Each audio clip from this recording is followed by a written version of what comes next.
when it came to the best performances by J.K. Simmons, I always thought it was one, Whiplash, and then two, of course, Joe Jonah Jameson in the Raimi movies, the Spider-Man Raimi movies. But I'm starting to think that J.K. Simmons' best performance has to be Omni-Man, because even though it's animated, the way J.K. Simmons in this episode and throughout the series has been able to convey this character as he's evil, yet he's lying to himself, in my opinion.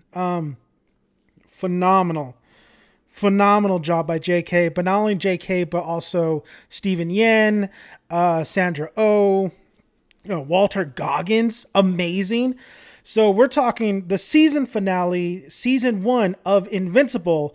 And before I get into this episode, I am so happy to find out that season 2 and 3 is a go at Amazon. And Amazon, hell yeah, man. I rock this network. This network knows what it's got. Same with The Boys. So kudos to Amazon. I'm super happy. They not only gave us confirmation on the second season, but of a third season. And that doesn't necessarily mean a third season will happen. Things could change, but I'm just glad that we did get confirmation. So it's most like, 99% it's going to happen. We're going to get that third season as well. But let's get into the season 1 finale. Season 1 has been amazing. To me, I've been telling everybody this is definitely my show of the year so far. I don't think anybody, honestly, don't think a show is going to beat it out this year. This episode is crazy. The pacing and the overall length of this episode, the first half of this episode is so awesome. Is so good. It's what everybody wanted after the cliffhanger of the last episode.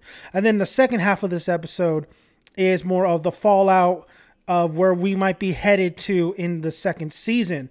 And the spoilers review, of course, this episode was once again a banger. It was fantastic. The performances were great. The internal conflict and the realization of Omni-Man and why he did what he did, it kind of, where he came from, it kind of makes sense, right? He killed all the Guardians because they're weak. Humanity is weak in his eyes. He's a Voldemite. His home planet is like Spartans. It exactly is like Spartans. Spartans, if their kids go through this training, if they can't survive it, they're weak, or if they're deformed, they're thrown to death. Or if anything is wrong with these kids when they grow up from Spartans, then they get casted out, or they get killed. And this is kind of like the same as Omni-Man Nolan and where he came from. They literally fought to see who was the strongest, and it was kind of like a Thanos snap where they got rid of probably kind of half their civilization just to have the strong. And I love that philosophy.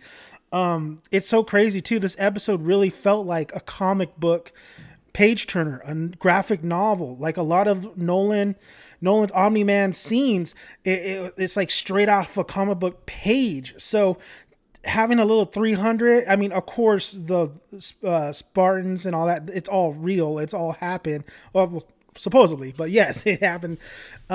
These guys were warriors, man. And to have that mindset with Omni-Man and Nolan and his home world, it's just makes sense of what he's saying.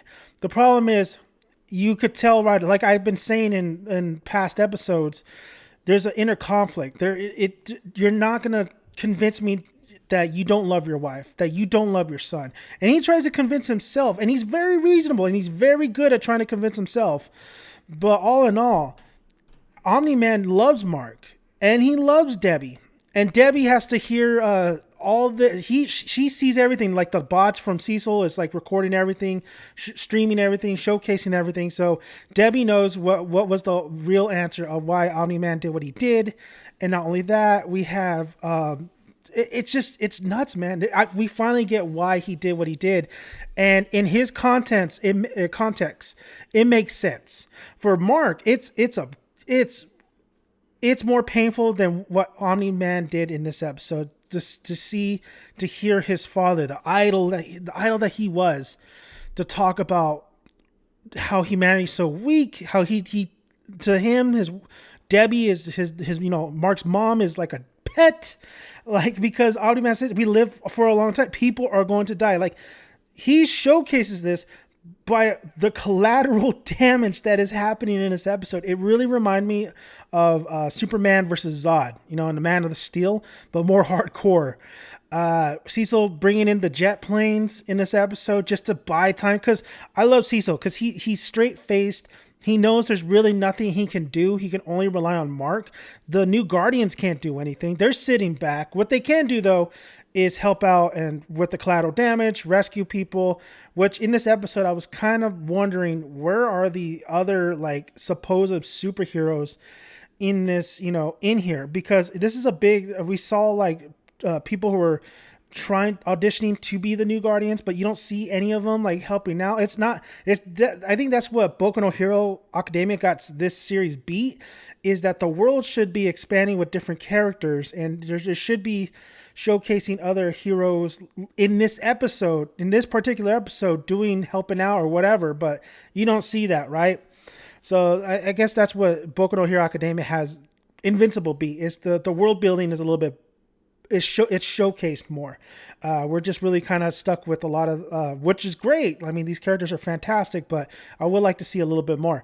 But the brutality, the Omni-Man. I mean, when Mark saves the one guy from almost getting killed by Omni-Man in the jet, and then Omni-Man just standing behind him and just absolutely breaks when he destroyed that guy's skull. That's where I was like, holy shit, man, there's really no going back. There's really no forgiveness for Nolan, Omni-Man. There's not. As much as I know how much of that inner conflict is and how much he does love Mark, and we see that in this episode, it's just, even if he were to return or at the aftermath of this, it's done. Everybody sees the monster he is. He is a monster. He was born a monster. We're conquering other planets. We seen that with was Alan the Alien. We see that we get to see like a lot of the other storylines. We get to see how Omni-Man's people just claim lives, claims planets. This is definitely a Dragon Ball Z type deal. This is exactly what kind of the storyline is. It's like the Saiyans, right? Goku was sent to Earth when he was a baby, but he hit his head. So he was supposed to conquer Earth, and he never did. And then his brother showed up, Vegeta. The Saiyan race conquers planets. But with Omni-Man, it was more, he was sent, and then he pretty much fell in love. He fell in love. He got a family, and I think he wanted time. He wanted time just to spend with, and wanted Mark to be by his side, but that time ran out. He needs to do the job. Even Alan the Alien makes a reference like their Omni-Man or Voldemite, like they don't just up and leave. If anything, they're like the Predator. If they get pissed, they'll just destroy everything, like AVP, right? So, but the brutality in this episode, the casualties, the oh my God, that's what I loved about seeing it, because it's just really, as much of it as it's an animated cartoon, it's so realistic. A punch that Mark gets hit by Omni-Man, and he goes flying like a meteorite, destroys like 5 blocks, a building. Building's collapsing. He's trying to save lives, but he can't because he has to hold the building. It's collateral damage. It's so realistic because so many people would die in a fight like this. There is no stopping impacts like that. The one particular scene when Omni-Man grabs Mark and the train's coming, and Mark is like invincible, right? And he's going through the train, going through people. Blood is that moment. That scene is probably the craziest scene I've seen ever. Like, that was the most fucking brutal scene I have ever seen. I've never seen a scene like that, honestly. That brutality, the imagery, the close-ups, it was intense. And holy shit, this is why this series is that that good. Because it's so good, guys. The consequences. I always say in series, in movies, consequences, actions, consequences. This is what it is. This is the consequence. This is Mark. Still, he's nowhere near. Omni-Man, his father. He's just nowhere near as one of these best, fighters or anything. He's still super fresh and brand new, and because of that, he's not ready to go against his own father. And this is what happens. This is what happens when Nolan tells him, like, it's your fault that these deaths are on your hands, because you cannot stop your father. Not because you don't want to, because he definitely does. He showcases that in the whole episode. It's because he physically can't. He's not ready. Beautiful stuff. I will say the one moment where, Mark does go crashing into the city. Some of the 3D effects, they had people in like a 3D kind of form. You see this in anime and stuff. I thought it looked really bad. I was like, man, it did not look good. It was a brief second, but I just did not like that. It really looked low budget to me. It didn't blend well with the mix of animation. Man, there's so much to cover in this season finale. There's just so much action, and I really appreciate how they laid that action in the first half of this episode. And I really love how it's such a conflict between the both of them, right? And it's Debbie seeing all this happening, it's the Guardian seeing, the people seeing it, William seeing it, but Omni-Man at some point of course he can end him whenever he wants. Throughout the whole episode, I'm like, he can end him. He's not going to end him because he really does have true feelings for his own son. That's his son. So when he's beating the shit out of him, avalanche going out, more casualties, avalanche, mountains, just working Mark. Mark in this episode had no chance. I thought Mark was going to maybe have some inner kind of like strength like he showed previously in a couple episodes ago. That never happened. That never came to be. He got worked. And I felt bad for Mark. Like, he was really, really in bad shape when Omni-Man Nolan just keeps hitting him and hitting him and hitting him. He's like, he's just yelling at him. And J.K. Simmons is giving this powerful performance. J.K. Simmons, where's the nominations for this voice work? Because this voice work is one of the best I've seen in a long time. I mean, anime has phenomenal voice acting, but J.K. Simmons, man, he just brings this character alive, because there's my favorite moment in this whole episode is a young Debbie talking to, I guess you could say, a young Nolan. And Nolan's, they're watching their son play baseball, but he's not into it. It's that attitude where why are we watching this? This is a waste of time. This is beneath me, and Debbie showcasing him, like Debbie rocked in this dialogue, giving the reason what humanity's all about. She's telling him we made that. When he's sad, we're sad. When he's happy, we're happy. Nailed it. The writers nailed that, being a parent, the thing about humanity, the joys of humanity, what we live for, to what we want to see. And you see it in Omni-Man. You see when Mark, is about to strike out, but Mark has that look, and then Omni-Man sees that look and that determination. And oh my God. And then when he hits the ball, and it looks like a home run, but it's not. It's like an inside the park home run. I've done that a couple times. And the joy that Omni-Man has, and Debbie has, and they hug, and Nolan picks up Mark, and he has his big, strong arms, but he's picking him up and saying, I saw that, son. That hit hard, man. That hit hard. That was so well done. And then we cut to the shape that Mark is now, to Nolan struggling, knowing that he has to kill his own son because how weak he is, but he doesn't. He fights it, and then he zips out of there. He leaves Earth. He leaves Mark behind. That's not going to be the last time I see probably Nolan, and this is not going to be the last confrontation probably. But he's gone. He leaves. And then Mark is messed up. Messed up. The lips are swollen, broken bones. Cecil and Debbie come and get him. Hell of a fight. Hell of emotion. I wish I was like a commentator on the fight while it was happening, you know. Mark throws a punch. Oh no, he misses. That's more WWE, but what a hell of a fight. What a hell of an emotional roller coaster that was. And then we get kind of settled down on the aftermath, the deaths, Mark recovering, Amber, Eve. How does nobody know who Eve is? You know, it's Eve, Adam and Eve. It's funny that William's like, oh no, I see it. You're the multiple person. Like, no, I'm the pink one.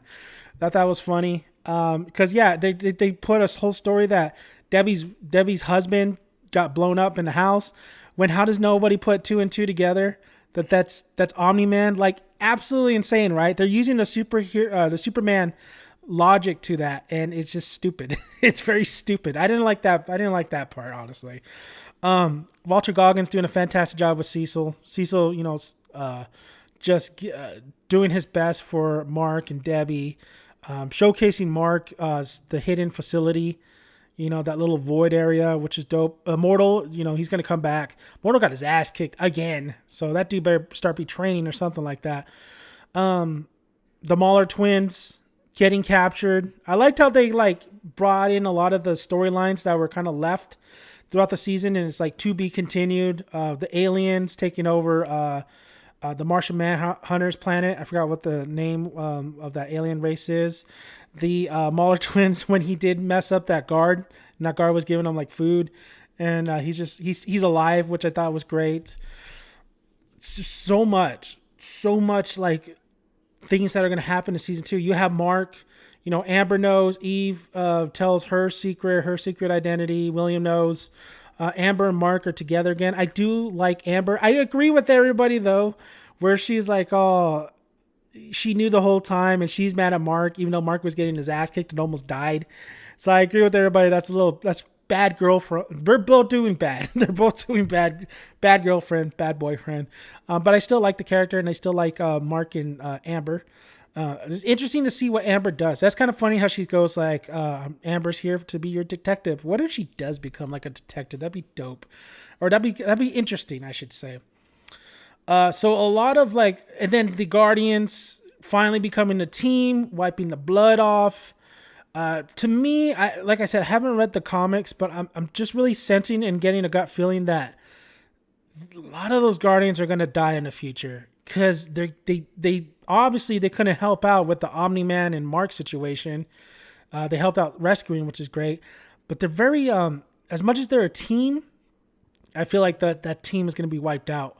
Monster Girl and Rudy, looks like that's a thing going on. I do like how Rudy is kind of goes back into his he is robot. He's kind of like an Iron Man type now, a Tony, where he's in a suit. So I like that. I think that was cool, because I like that design of robot. It's so simple, but and then of course Zachary Quinto. I hope he still voices robot. Yeah, the downtime on it was it was a switch of tone, right? It was action packed, suspense, emotional. Then it goes to maybe hope, a little bit of hope. Alan the alien telling Mark that everybody's kind of like gearing up for this big war against Nolan and his people. We don't know where Nolan went to. I'm assuming he went back to his home planet. But then again, like they would be pissed at him because he didn't do the job, and of course they're gonna come back and they're gonna claim it. I'm very excited for all that, especially when we get in 2 seasons confirmed. What a phenomenal series, guys! This is hands down probably the show of the year. I couldn't critique it all that crazy this season because I enjoyed the shit out of it. I really had a lot of fun with this. Sure, there were slower episodes, but like you're not going to get fast-paced action episodes all the time. 8 episodes really worked this season. I thought they did everything they can in eight episodes, and it wasn't really there was no fat to trim out. I mean, there was a little bit of fat, but it was a nice, delicious dinner, and I enjoyed the shit out of it, and I will come back and enjoy more. I'll get the same damn thing if they present it like that. Execution was phenomenal in this series. Execution was phenomenal in the season finale. It pretty much gave me everything I wanted and has me looking forward to other things. Sure, would I have liked some of the storylines to kind of maybe end, but it seems like they did a good job of kind of just showcasing that they're still to be continued, right? Especially them telling us that there's 2 more seasons that are coming, so I can forgive it on that. The emotion state Debbie is in, it's going to be interesting where she goes after this. She was crying, her eyes out. Mark kind of saying, I need time. I don't know if I'm going to come back as a superhero. He needs to be better. I want to see him get stronger. This is really crazy because I've seen this over and over again with Dragon Ball Super, Dragon Ball Z. At first you want to see this guy to continue to grow, but it's like the same shtick, right? He's gonna get stronger. He's gonna get stronger. With Mark, I generally want him to get stronger. He's very weak. And Nolan just kind of just showcased that how weak he is, and I generally want to see this guy get stronger and kick some major ass, and I think he will. I hope he will. If not, then he better get smarter. He's still a kid. I want him to grow. I want him to. I could see it in season 1 where he's just a kid, and I could see that his maturity is going to go down the road. It's kind of like Naruto in the Boruto series, which yes, it makes sense that he's gonna, as he gets older, he gets more mature. He's not the class clown anymore. So I generally want to see Mark develop. I want to see a lot of these people develop. I want to see Eve. Eve still doesn't get the same recognition. It seems. I want to see what the Guardians are going to be up to. I want to see Battle Beast, baby. They showed Battle Beast. That dude's he's a beast, bro. Like, if they did, like, Funko Pops, I'm grabbing all his Funko Pops because he's that badass. I want to see him against Omni-Man. I really do want to see that fight. Hopefully we get that fight. Hopefully we see that species, right? So there's a lot I really look forward to, and they're just killing it. Amazon. Killing it, man. You guys are probably my new favorite network to really, you guys have been just doing a great job, and you guys are allowing these creators to do their thing. And I hope the whole staff is still the same. No, change of showrunner, change of director, change of whatever. I hope it's all still the same throughout these next 2 seasons. And I hope it gets better. We got I don't know. It's kind of crazy because they really set the bar really high this season 1. But I think they can elevate it. We've seen a lot of brutality. There's creative ways that people die in this series, but it could be that train, man. That train sequence I've never seen before. I really felt a lot on that one. So we'll see. I am super excited. I'm sad that it is the season finale, and we're gonna have to wait next year. Fantastic series. 10 out of 10. This series was amazing. It was amazing, guys. So I want to thank you guys for listening. If you haven't already, subscribe to the channel. I'm going to be covering more Invincible. I'm going to be talking about some of the characters I didn't like in future videos. I'm not going to pick up the comic just yet because I want to come in surprise season 2. But once season 2 ends, maybe I'll start picking up some issues. Robert Kirkman's killing it. So Skybound is killing it. So great stuff. Like the video, it helps the channel grow, puts it out there, gives, if you like me, then everybody else is going to like me too, I guess. So push the like button. And then also, you can find me on Twitch, dman80528, or on Instagram, danthemanreviews. But come check out the channel. I have more TV reviews, movie reviews, just did Mortal Kombat. If you talk about brutality, fatalities, you're going to want to check that one out. I also have a discussion on that one with the Okius Taylor. And then, of course, I covered the anime Demon Slayer, the movie. So go check that review out as well. Just go into my channel and go take a look at those videos. So thank you guys. It was a pleasure rolling with you guys on this season 1. Now we have 2 more seasons, baby. I'm covering Invincible all day, every day. Thank you. You guys have a good night. I'm Dan Megadeth, son. I'm out here.